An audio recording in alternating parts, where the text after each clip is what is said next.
Bigla na nga lang dumating itong si Marge sa kalagitnaan ng seremonya ng renewal of vows ni Greg at nitong si Madam Regina.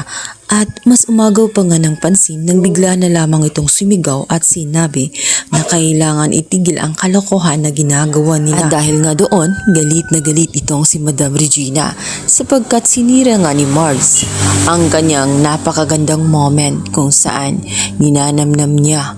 At dahil nga sa ginawang ni Greg ay nakuha niya ang pabor na hinihiling niya. Ngayon ay sinira na at wala na dahil sa iskandalo na ginawa nga nitong si Marge. Ayon naman kay Marge ay hindi lamang yun ang unang iskandalo sapagkat may isa pa siyang iskandalo na kailangan nilang malaman lahat.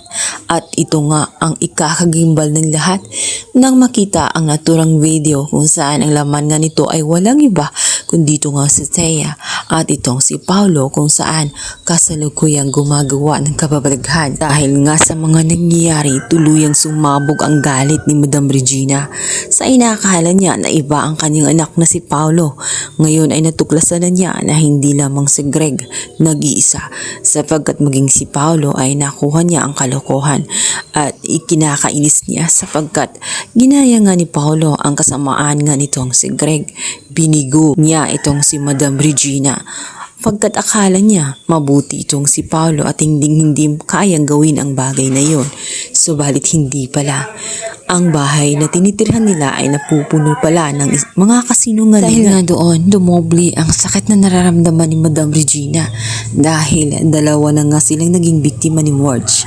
Ngayon ay nauunawaan na ni Marge ang lahat kung bakit ang atensyon nga nitong si Paolo ay tela malamig at lumalayo sa kanya. Ito pala ang naging dahilan at kung bakit palaging kumukulo ang dugo nga ni Thea pagdating sa kanya. Yun pala ay talagang may ginagawa itong kalokohan sa likod niya. Ngayon ay natutulala ang dalawa at alam na nila na maaaring masisira na nga ng tuluyan ang kani-kanilang mga pamilya dahil nga sa kanilang pinasok na isang maling John. Galit na galit itong si Marge at halos isumpa niya itong si Paolo dahil ginawa naman niya ang lahat papaayos lamang ang kanyang pamilya at hindi niya maunawaan kung saan nga ba siya nagkulang. Lahat pinagsisilbihan niya maging ang kanyang pamilya kahit siya ay nahihirapan.